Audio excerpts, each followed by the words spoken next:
با درود به شما بینندگان عزیز، برنامه حزب و فعالین این هفته رو تقدیم حضورتون میکنیم. عزیزان، همچنان که در جریان هستین به آخر سال نزدیک میشیم و طبق معمول همیشه بحث تعیین حداقل دستمزد موضوع روز میشه و این بحثا معمولا از طرف شورای عالی کار مطرح میشه، شورایی که مرکب از نمایندگان دولت، کارفرما، تشکل‌های زرد کارگری و اینا. ما فکر کردیم برنامه این هفته حزب و فعالین رو اختصاص بدیم به این موضوع و اینکه در چه شرایط و اوضاع و احوالی به استقبال این بحثا میریم، به ویژه امسال که مصیبت کرونا دامنگیر جامعه ایران هم شده و اینم بهش اضافه شده. برای بحث و گفتگو در این زمینه رفیق خسرو بوکانی رو با خودمون داریم و من ضمن خوشامدگویی به رفیق خسرو من میخواستم در وهله اول یک نظر گذرایی داشته باشی به تعیین حداقل دستمزد در سالی که گذشت، یعنی تو این سالی که هستیم چجوری تعیین شد اوایل سال و چه فاکتورهایی رو دخالت دادن و عملاً چجوری بودش. درود بر شما و همکاران گرامیتون و همچنین بینندگان عزیز برنامه‌های تلویزیون حزب کمونیست ایران. در ارتباط با سوال شما من لازم حالا چیز اینو بگم که این سال حالا که ما داریم صحبت می‌کنیم مربوط به سال گذشته نیست، همین سالی که هنوز به پایان نرسیده. ما در مورد به اصطلاح شرایط سال 99 داریم صحبت می‌کنیم.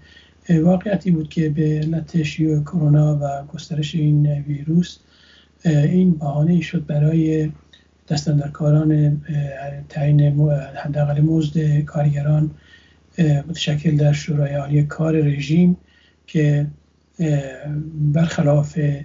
رویه سالهای قبل که معمولا در بهمن ماه و نهایتا در اسفند ماه حداقل دستمزدهای سال آینده تعیین میشد، امسال به علت همین مسئله به اصطلاح تعیین حداقل دستمزد طول کشید تا نهایتا اینا در 21 فروردین همین امسال اعلام کردند که بله به توافق رسیدن و شورای عالی کار رژیم با افزایش 21% حداقل دستمزدهای سال 98 این میزان رو البته به علت به اصطلاح مخالفت سوری نهادهای کارگری وابسته به رژیم در شورای عالی کار و عدم شرکتشون و عدم امضایشون پای قرارداد به اصطلاح مزد سال 99، در هر حال شورای عالی کار رژیم مزد امسال رو با 21% افزایش به 1,810,000 تومان در طول واسه هر ماه یک کارگر رسوند و بعدها در خرداد ماه همین امسال با افزایش 200,000 تومانی حق مسکن کارگران این 5% دیگه با احتساب این مسئله 5% دیگه به حداقل دستمزد اضافه کردن و در مجموع دستمزد کارگران با احتساب با سایر سطوح مزدی نظیر حق مسکن و حق عائله مندی و در واقع سنوات و به طور کلی بن نقدی و تمامی اینا با توجه به متغیرهای تعداد اولاد در خانواده و متغیرهای دیگه به چیزی حدود بین 2,500,000 تا 2,900,000 تومان تصویب شد. کل پروسه به اصطلاح تعیین مزد پارسال بر همین مبنا تعیین شد و این در شرایطی بود که خود کار به اصطلاح دستاندرکاران رژیم و مراکز تهیه اعلام آمار رژیم اعلام می‌کردند که تورم در چیزی در حدود حداقل 41% و اینا بود. در هر حال میخوام بگم که پروسه تعیین حداقل دستمزد در سال 99 به این شکل پیش رفت و نهایتاً دیدیم که در 26% افزایش بسته شد قراردادش و خب این معلوم بود که با میزان فقر تفاوت زیادی داره. خیلی خوب رفیق خسرو، با تشکر از توضیحاتی که دادین. من میخواستم توضیح هم در این زمینه بدیم این تعیین حداقل دستمزدی که کردن رابطش با خط فقر رسمی توی جامعه چجوری بودش. بفرمایید، میک در اختیار شماست. امسال در واقع در اوایل امسال خط فقر از سوی بسیاری از تانه‌های وابسته به رژیم حداقل چیزی بوده 5,500,000 تومان تعیین شده بود، ولی از سوی کارشناسان و پایین مستقل کارگری این مبلغ حداقل 9 میلیون تومان الی 10 میلیون تومان تخمین زده میشد، یعنی خط فقر حدود 10 میلیون تومان. ولی معلومه که به اصطلاح عامل رژیم متشکل در شورای عالی کار رژیم با توجه به بند ماده 41 قانون اساسی قانون کار و اینا هر ساله قضیه تورم که میشن. خب معلومه که این یه بحث کاملا انحرافی هستش، چون خودمون میدونیم که ما حداقل 40 سال تورم در ایران و دستمزدها در ایران یه حالت انجمادی داره، یعنی اینا هیچ سالی تقریبا میشه گفت که به غیر از یکی 2 سال در سالهای دیگه در هیچ سالی اینا حداقل دستمزدها رو بر اساس تورم واقعی موجود در جامعه افزایش ندادن. در نتیجه امسال هم به همین شکل بود، در شرایطی که فعالین مستقل کارگری و شناسان اقتصادی خط فقر رسمی رو در حدود 9 میلیون تومان اعلام می‌کردن، اینا با اعلام 1,810,000 تومان حداقل دستمزدها و نهایتاً با احتساب دیگر سطوح مزدی 2,500,000 تومان در واقع 4 بار زیر خط فقر این حداقل دستمزدها رو تعیین کردن و ما شاهد بودیم که هنوز 1 ماهی از این قضیه هم نگذشته بود که به علت نوسانات ارزی و بالا پایین اومدن افزایش قیمت نرخ‌های به ارزهای خارجی در مقابل ریال، همین افزایش حداقلی دستمزدها هم بلافاصله پات شد و رفت به هوا و در واقع کماکان تورم موجود در جامعه همین افزایش رو هم تحت پوشش خودش قرار داد و میزان افزایش دستمزدها اصلا هیچ گونه تناسبی نداشت با خط فقر رسمی موجود در کشور. باشه رفیق خسرو، با همه توضیحاتی که دادین ما میدونیم که توده‌های میلیونی کار زحمتکشان توی دستان این جامعه به طور واقعی تو شرایط فلاکتباری به سر میبرن و همونطور که تو مقدمه هم گفتم مصیبت کرونا هم به این اضافه شده. من میخواستم اینجا خیلی مناسبت داره خوبه یه نظر گذرایی داشته باشی به اون اوضاع و احوال و شرایطی که الان مردم توش به سر میبرند و این بحثا داره مطرح میشه. بفرمایید. این شرایط فقر مطلقه، شرایط فلاکتباریه، واقعا شرایط سخت و سیاهیه که دامنگیر طبقه کارگر و عموما مردم زحمتکش و مزدگیران جامعه شده. شما دقت کنید که قیمت 1 کیلو گوجه فرنگی به 15,000 تومان میرسه، وقتی یه دونه تخم مرغ 1,700 تومان در واقع حالا با پول کنونی ایران ارزششه و یا خیلی از اقلام دیگه مصرفی مورد نیاز مردم، یک کیسه برنج معمولی حالا 250,000 تومانه تو جامعه، یه دونه یخچالی که مثلا 7 ماه قبل 4 میلیون تومان قیمتش بود حالا 12 میلیون تومان شده، یه دونه لباسشویی به همین شکل. میخوام بگم که این وضعیت کشنده‌ای واقعا، شرایط به شکلیه که هیچ گونه افقی هم نیست، یعنی مادام که بر همین پاشنه داره میچرخه، زندگی توده‌های کار، زندگی مردم کارگر و زحمتکش که جمعیتشون در ایران با احتساب کارگران و بیکاران و به طور کلی مزدگیران جامعه چیزی بیش از 50 میلیون نفر هستش و واقعا دیگه در اوج فلاکت و فقر و سیاه‌روزی داره به سر میرسه. شما دقت کنید این همه آسیب‌های اجتماعی که در شرایط کنونی در جامعه ایران وجود داره، زندان‌های پر از هم پاشیدن خانواده‌ها، کلی از بزهکاری‌های اجتماعی، اینا بخشن و بخش اعظمشون در واقع منشأ و سرچشمش همین انجماد مزدی همین فشاریه که سیستم سرمایه‌داری ایران بر جامعه تحمیل کرده. واقعیت همینه که اکنون دیگر بازنشستگان در یعنی زندگی بازنشستگانی که سالیان اخیر اونا به مانند طبقه کارگر حقوقهاشون مستمریهاشون منجمد شده و افزایش آنچنانی پیدا نکرده و با وجود تمامی اینا شرایط فلاکتباری که کرونا به وجود آورد و سیستم هم به نحو مطلوب از اون استفاده کرد و تحریم هایی که حاصل سیاست های ضد انسانی جمهوری اسلامی هستش و مطامع امپریالیست ها، اینا واقعا فشارها رو بر عهده مردم هر روز به روز بیشتر کردن و مردم بیشتر به فقر و تباهی و نیستی کشوندن. شرایط کنونی جامعه ایران تهیدستان دیگه واقعا به قول میشه گفت که بالاتر از سیاهی رنگی نیست. در شرایط کنونی زندگی در ایران در این جهنمی که سرمایه‌داران جهت زندگی انگلی و زندگی افسانه‌ای برای خودشون به اصطلاح رقم زدن، واقعا مرگ تدریجیه، مرگ روز به روزه. این شرایطی هستش که فساد اداری، فساد سیستم حاکم، رشوه‌خواری ها، اختلاس و به طور کلی زمینه هایی که سرمایه‌داری ایران جهت ادامه سیاست های نئولیبرالی در جامعه به پیش میبره و بر بستری که واسه به قول خودشون کارآفرینان ایجاد کردند، واقعا دیگه شرایط بسیار وحشتناکی رو واسه طبقه کارگر و مردم زحمتکش رقم زده و اینک شرایطی هستش که میشه از اون به عنوان شرایط مرگ، شرایط فوت در واقع نام برد.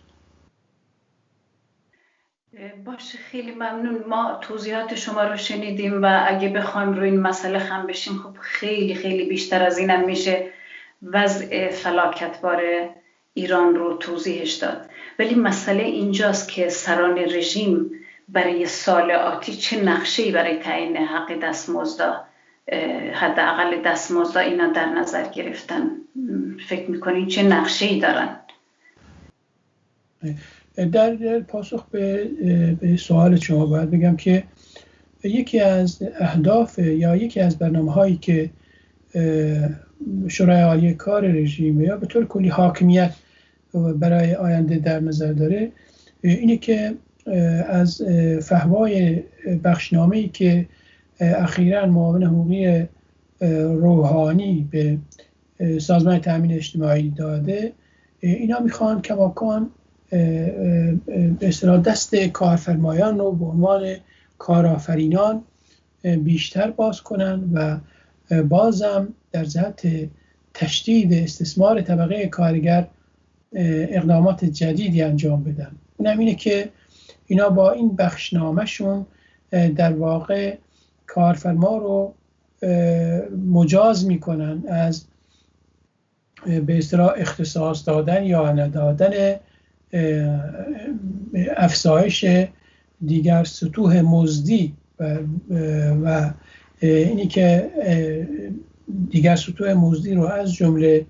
حق اولاد یا حق بون نقدی، حق مسکن و اینا رو بر اساس سلیقه و یا خواست خودش افزایش بده یا نده و در واقع مفهوم واقعی مزد توافقی اینه که با پایان سال قرارداد کاری سال گذشته کارگر با کارفرما به اتمام میرسه و از این ناحیه به کارگرانی که شامل قراردادها هستند اعتماد زیادی خواهند خورد و این یکی از برنامه‌های آینده حاکمیت هستش برای به اصطلاح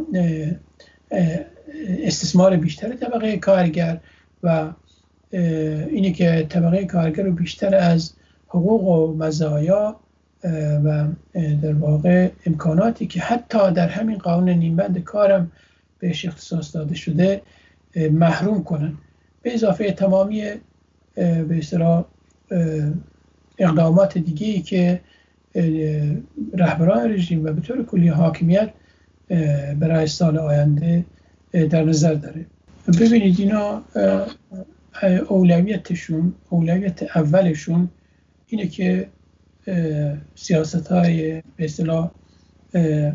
گوشه‌های مختلف سیاست نئولیبرالی را پیش ببرن. این چاره‌ای هم نداره. سیستم سرمایه‌داری دیگه به غیر از این چاره‌ای نداره که مادام که پیروی نکنه از به اصطلاح الگوهای نئولیبرالیستی اقتصادی، عملاً یعنی این دستاورد سرمایه‌داری به قول خودشون آخرین دستاوردشون از اینه که در بسیاری از جاهای جهان به بنبست رسیده واقعاً و جواب نداده. این همه بحران ساختاری، بحران عمیقی که سیستم سرمایه‌داری رو در گوشه و کنار جهان با خودش مواجه کرده، ناشی از همین سیاست‌های استثمارگرانه هستش. منتها خب بالاخره این آخرین مدل و آخرین ورژن و نسخه هستش که مراکز جهانی سرمایه به اصطلاح اندیشیدن رو در اختیار دولت‌های حاکم سرمایه‌داری گذاشتن. در ایران هم به همین شکله. یعنی اینا اولویت اولشون ایجاد شرایط و محیط مناسبیه برای سرمایه‌گذاران، برای کارفرمایان، برای سرمایه‌داران، جهت استثمار طبقه کارگر، جهت ادامه به حیات ننگینشون. مضاف بر این که خب سیاست‌های منطقی جمهوری اسلامی و درگیری‌های مستمر و مداومش با جامعه بین‌المللی، با کشورهای همسایه، با به طور کلی نهادهای بین‌المللی و ضدیتش با تمامی اینا خب شرایط وجود آورده که اقتصاد ایران رو در منگنه هرچی بیشتری قرار داده و سیاست‌های حاکم خب معلومه تنها با انضباط مزد، با فشار بیشتر بر طبقه کارگر اینا میتونن به این سیاست‌ها رو عملی کنن و در واقع خودشون در حاکمیت نگه بدارن و چند سباهی دیگر بر حاکمیت ننگینشون بیفزن. در نتیجه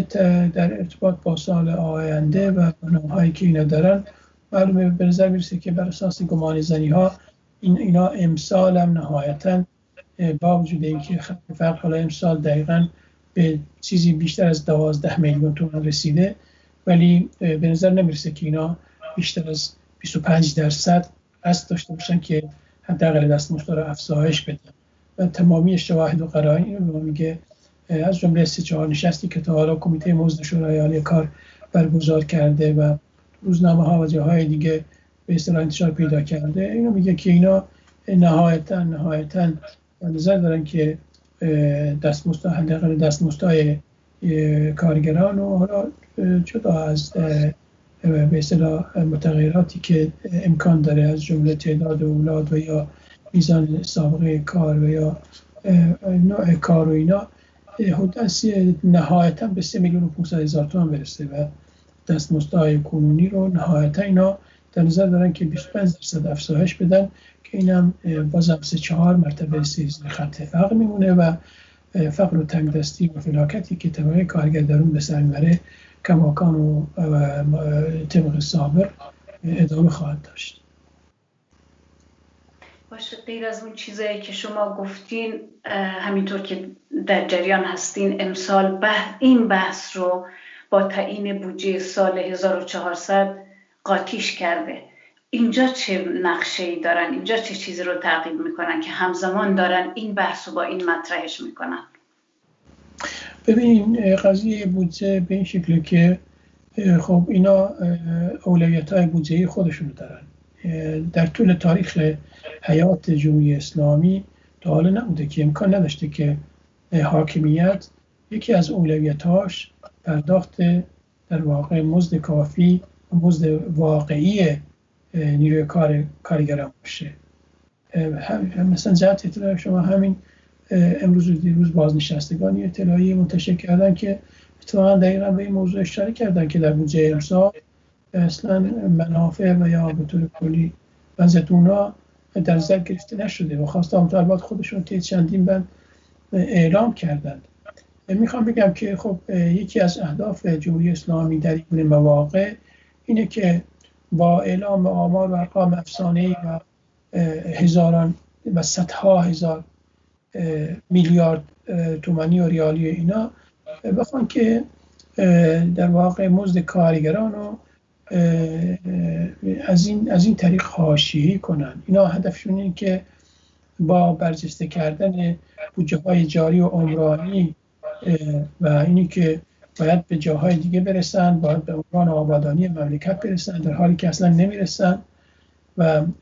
جاهای دیگه. خب از این طریق این امر رو مشتبه کنم به اذهان عمومی و افکار عمومی که مزد کارگرها باید معقول باشه و کارآفرینان باید بتونن پرداخت کنن، دولت باید بتونه پرداخت کنه و این بهانه و توجیه هستش در جهت انجماد هرچی بیشتر دستمزدها و پایین نگه داشتن این دستمزدها. وگرنه در همین جاها ما شاهد بودیم که در سالیان گذشته مثلا به محض کشتن قاسم سلیمانی اینا 200 میلیون تومان به بودجه نیروهای مسلحشون اضافه کردن. یعنی در این گونه موارد هیچ مشکلی ندارن در مثلا اختصاص بودجه به جریانات ارتجاعی وابسته به خودشون در یمن و افغانستان و لبنان و عراق و سوریه و اینا هیچ مشکلی ندارن، ولی به واسه اینکه بودجه به دستمزد کارگران میرسه خب با مشکل مواجه میشه و این نشون میده که اولویت‌های اونا خب سیاست‌های ضد کارگری خودشون هستش و همینی که در شرایط کنونی هم مسئله بودجه سال 1400 رو مطرح میکنه، علیرغم اینکه بالاخره این قانون بودجه هم یکی از قوانین مالی مملکت هستش و هر سال معمولا خب مطرح میشه، ولی در شرایط کنونی که ایام تعیین حداقل دستمزد هستش به نظر میرسه که دستاندرکاران رژیم و رهبران رژیم از طرح همزمان این قضیه این مسئله رو در نظر داشته باشن که کماکان پایین نگه داشتن دستمزد کارگران رو زیر پوشش بودجه کلان و عمومی جامعه و عمرانی کشور در واقع ماسمالی کنن. باشه، این اولویت‌های دولت و طرح و برنامه‌هایی که اونا دارن، ولی از طرف دیگه ما مزدبگیران و توده‌های میلیونی رو داریم که اونا در واقع خانه خراب میشن. تو این زمینه مزدبگیران و این توده‌های میلیونی چه مطالبه‌ای میتونن داشته باشن در قبال این همه طرح‌های نامیمونی که اینا دارن؟ ببینید دستمزد یا به طور کلی ارزش نیروی کار یکی از اساسی ترین، یکی از عمده ترین و مهمترین در واقع فاکتورهای ثبات و توازن هر جامعه‌ای میتونه باشه. شما دقت کنید همین که اینا با نوک قلمشون در مورد سرنوشت میلیون ها کارگر به همین راحتی تصمیم میگیرن، 10 میلیون کارگر با خانواده هاشون به همین راحتی تصمیم میگیرن، خب عوارض جدی این تصمیم در واقع ضد کارگریشون رو در به اصطلاح وضعیت روزانه خانواده های کارگری میشه مشاهده کرد دیگه. اینی که بچه های خانواده های کارگری از تحصیل باز میمونن، اینی که کودکان کار روز به روز بر تعدادشون افزوده میشه، اینی که تنفروشی متاسفانه در جامعه به این شدت رواج پیدا میکنه، اعتیاد و دیگر بلاهای اجتماعی، دزدی و چه میدونم کلیه نابسامانی هایی که در زندگی طبقه کارگر و اقشار ستمدیده و مزدبگیر و تحتانی جامعه داره به وجود میاد، عملا حاصل همین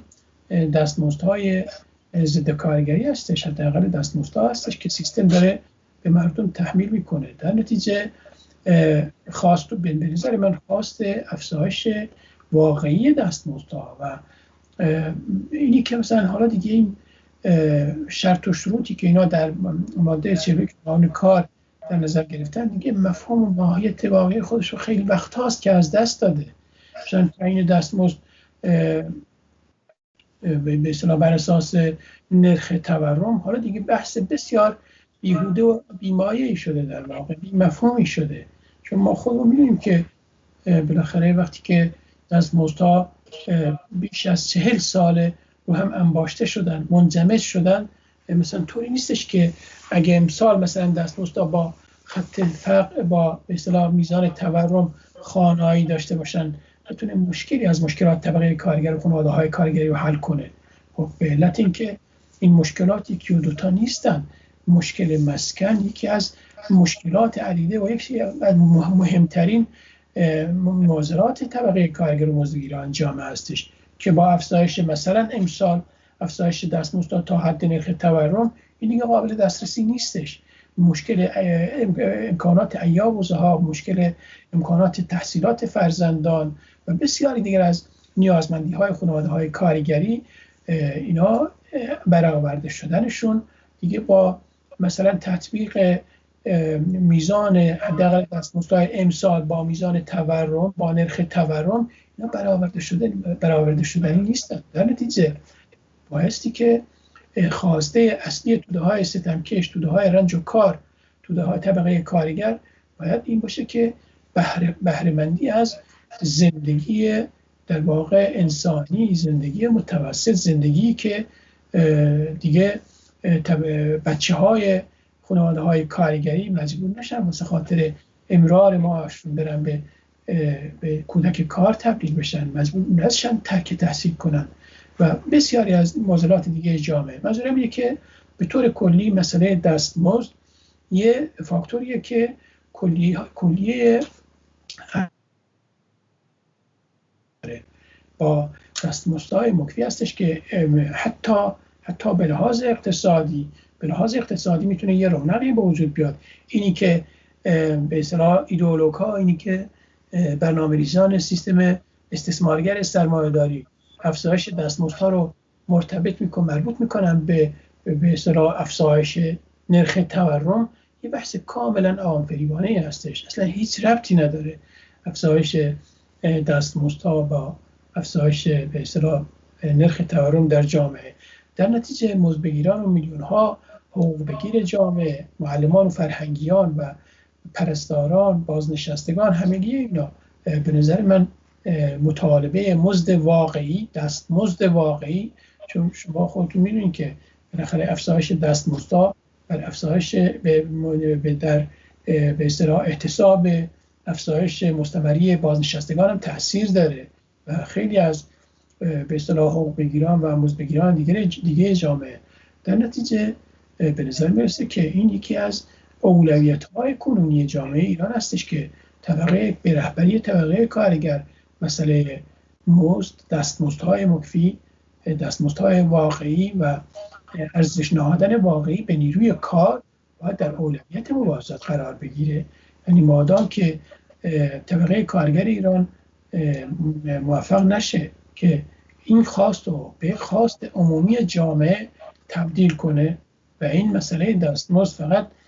بحث به اصطلاح محافل و چه میدونم نهادهای کارگری و خود طبقه کارگر در ایام تعیین حداقل دستمزدها باشه، به نظر من این ره به جایی نخواهد بود. مسئله دستمزدها آنقدر اهمیت داره، آنقدر مهمه که در تمام 12 ماه سال باید مورد بحث و مجادله طبقه کارگر قرار بگیره. نباید یک لحظه از اون غافل شد. یا به عنوان مثال مثلا همین امسال که مثلا حداقل دستمزدها رو سال آینده تعیین میکنن، هنوز 2 ماه نخواهد گذشت که به علت تورم، به علت افزایش نرخ تورم، کل افزایش دستمزد، افزایش ناچیزی که به اصطلاح در مورد حداقل دستمزدها اعمال میکنن، کلا چیز خواهد شد، از بین خواهد رفت. بر همین اساس واقعا خواسته مثلا اینی که در سال 2 بار حداقل دستمزد تعیین بشه، میتونه یه خواسته کاملا معقول باشه. یعنی هر 6 ماه باید مورد ارزیابی مجدد قرار بگیره، چون طبقه کارگر اصلا از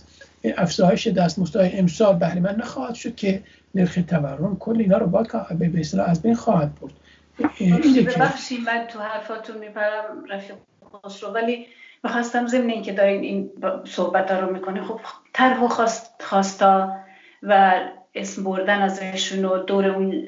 مطرح کردنشون خیلی مهمه، ولی مسئله اینه خب طرح مطالبات و خواستا یه چیز خیلی مهمیه، ولی باید یه تشکلی هم باشه، یعنی فقط طرحش کافی نیست. من میخواستم به عنوان سوال آخر، چون خیلی وقت نداریم به پایان برنامه‌مون، یه توضیح هم در مورد این بدی که چجوری میتونن به دور این جمع بشن وظایف فعالین، پیشروان کارگری اینا. اگه یه مقدارم در این مورد توضیح بدین خیلی ممنون میشم. بفرمایید. بله، من در ادامه توضیحات قبلی مثلا باید اینو خدمتتون عرض کنم که متاسفانه حضور جدی طبقه کارگر در عرصه مبارزاتی، اعتصابات روزمره، مبارزات روزمره طبقه کارگر، دیگر مزدبگیران جامعه متاسفانه با دستاوردهاشون و با به اصطلاح وضعیتی که در اون دارن به سر میبرن همخوانی نداره. یعنی میخوام اینو بگم که چرا همخوانی نداره؟ دلیلش اینه که این مبارزات متاسفانه پراکنده است. مبارزات همچنان که شما در سوالتون تاکید کردین هنوز به ابزار کارا، به ابزار برنده، به ابزار برنده خودش مجهز نشد. این ابزار چیه؟ این ابزار تشکل مستقل و سراسری طبقه کارگر هستش. این ابزار سازمانیابی کارگری در محل کار، در محل در واقع زندگی طبقه کارگر هستش. معلومه که فقط ذکر مصیبت و ذکر کمبودهای کنونی جامعه ایران کافی نیست. معلومه که ذکر خواسته و مطالبات صرفاً در صدور بیانیه‌ها و اطلاعیه‌ها و به اصطلاح روشنگری‌ها کافی نیست، در مصاحبه‌ها کافی نیست. معلومه که پراکتیزه کردن این خواسته و مطالبات میتونه نونی به سفره خالی طبقه کارگران در واقع اضافه کنه. بر همین اساس هستش که واقعا در شرایط کنونی این طبقه کارگر، آگاهان طبقه کارگر، پیشروان و رهبران طبقه کارگر واقعا باید به صورت بسیار جدی‌تر از گذشته این مسائل رو سرلوحه برنامه‌های عملی و روزانه خودشون قرار بدن دیگه. یعنی راهی نیست، به غیر از این راهی نیست، به غیر از ایجاد تشکل‌های قدرتمند و سراسری کارگران. معلومه که موانع واقعا بسیار بزرگی بر سر راه این تشکلیابی و سازمانیابی کارگری وجود داره، ولی باید اقدام کرد، باید رفت به این مسیر. دیگه چاره ای نیست. مادام که ما داریم مثلا تجربه میکنیم سالیان سال طبقه کارگر چیزی کم نذاشته، ماتریال واقعی به اصطلاح به پیروزی رسوندن این مبارزات که حضور جدی طبقه کارگر در مبارزات هستش موجوده. طبقه کارگر از این بابت واقعا پاپس نذاشته، هیچی کم نذاشته. روزانه ما مبارزات پراکنده کوچیک و بزرگ طبقه کارگر در اقصا نقاط کشور نشان دهنده این مسئله هستش که از این لحاظ طبقه کارگر آماده مبارزه است، آماده سازمانیابی است، منتها تشکلش، ابزارش، وسیله‌ای که بتونه این مبارزات رو به هم متحد کنه، مبارزات کارخانجات و مراکز مختلف کارگری رو به هم پیوند بده، مبارزات طبقه کارگر رو با دیگر اقشار جامعه پیوند بده، طبقه کارگر رو در موقعیت رهبری و هدایتگری این مبارزات اجتماعی قرار بده. اینا به نظر میرسه که محوریت دستمزد با توجه به اینکه بسیاری دیگر از اقشار لایحه دیگه اجتماعی هم در این قضیه شریکند و به اونا هم مربوط میشه، به زندگی و سرنوشت و آینده اونا هم مربوط میشه، به نظر من میتونه عرصه بسیار مناسبی باشه که طبقه کارگر میتونه با حضور جدی‌ترش، با حضور سازمان یافته‌ترش، عناصر آگاه کارگری، رهبران کارگری، فعالین رادیکال و سوسیالیست درون جنبش کارگری با حضور جدی‌تر خودشون در این عرصه به نظر میرسه که با توجه به نقاط ضعف حاکمیت، با توجه به کمبودهایی که اونا دارن، با توجه به عدم پاسخگوییشون به نیازها و خواستهای واقعی جامعه، با توجه به فساد سرتاپا به اصطلاح فرا گرفته از سیستم حاکم و تمامی این فاکتورها به نظر میرسه که این خواسته دور از دسترسی باشه. واقعا به نظر من شرایطی هستش که طبقه کارگر باید گام بزرگی برداشته و این نقیصه و این ضعف مبارزاتی و سازمانیابی خودش رو برطرف کنه. به نظر من تنها در این حالت هستش که میشه تا حدودی دستمزدها رو به اصطلاح چیز واقعی خودش، ارزش نیروی کار رو به حد سطح واقعی خودش رسوند و دستمزدها به حد نسبتا قابل قبولی برسه. باشه، خیلی ممنون رفیق خسرو برای شرکتتون تو برنامه امروز حزب و فعالین. بینندگان عزیز، تا برنامه بعدی برایتون لحظات شاد و خوبی آرزومندم.